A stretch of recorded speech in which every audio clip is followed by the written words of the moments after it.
ৰাইজৰ অকুণ্ঠ মৰম আশীৰ্বাদ আমাৰ বাবে সৌভাগ্য ৰাইজে এনেকৈ আমাক মৰম কৰা আমাক আশীৰ্বাদ কৰা আমি নিশ্চিতভাৱে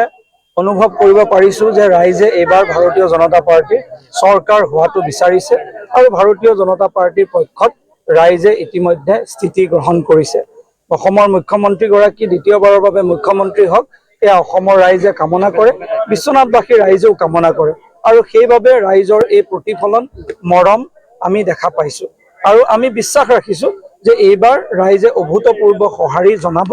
আৰু পুনৰবাৰ ভাৰতীয় জনতা পাৰ্টিৰ চৰকাৰখনক গঠন কৰিব কাৰণ ভৱিষ্যত প্ৰজন্মৰ বাবে এই চৰকাৰখনে যিখিনি কাম কৰিছে আগতে কোনো চৰকাৰে এই কাম কৰিব পৰা নাই ৰাজনৈতিক পৰিৱৰ্তন আনিবলৈ সক্ষম হৈছে সমাজক সমৃদ্ধি আনিবলৈ সক্ষম হৈছে জাতি জনগোষ্ঠীৰ মাজত সমন্বয়ৰ এক ধাৰা সৃষ্টি কৰিছে নিশ্চিতভাৱে এনেকুৱা চৰকাৰ সকলো ৰাইজে কামনা কৰে আৰু তাৰে প্ৰতিফলন আজিৰ এই সভাসমূহ আমি যিমানে নিৰ্বাচনৰ দিন চমু চাপি আহিছে ৰাইজ সিমানে ভাৰতীয় জনতা পাৰ্টিৰ পক্ষত মানুহ আহি থিয় দিছে দেখিবলৈ পোৱা গৈছে যে সোশ্যাল মিডিয়াত বিৰোধীয়ে এক মানে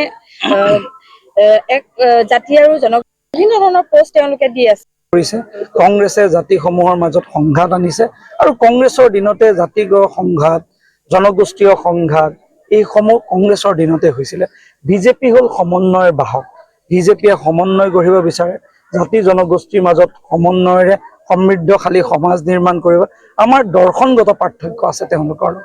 তেওঁলোকৰ দৰ্শন হৈছে অসমীয়া মানুহক অসুৰক্ষিত কৰা আৰু আমাৰ দৰ্শন হৈছে অসমীয়া মানুহক সুৰক্ষা কৰা আমি হৈছো জাতিসমূহৰ মাজত সমন্বয় গঢ়া আৰু তেওঁলোকৰ হৈছে জাতিসমূহৰ মাজত বিভেদ অনা এইকাৰণে আদৰ্শগত যিহেতু পাৰ্থক্য আৰু অসমৰ ৰাইজে কোনটো আদৰ্শত থাকিব লাগে সেয়া জানে বিশ্বনাথৰ ৰাইজে কোনটো আদৰ্শই ভৱিষ্যতে সমাজখনক গঢ়িব সেই বিষয়ে জানে এইকাৰণে প্ৰচাৰ কৰিলে একো কথা নহয় ৰাইজে গ্ৰহণ কৰিছে নাই সেইটোৱে ডাঙৰ কথা আপোনালোকেও হয়তো কংগ্ৰেছৰ প্ৰাৰ্থীৰো আপোনালোকে সভাসমূহ আপোনালোকে গৈ পেলাই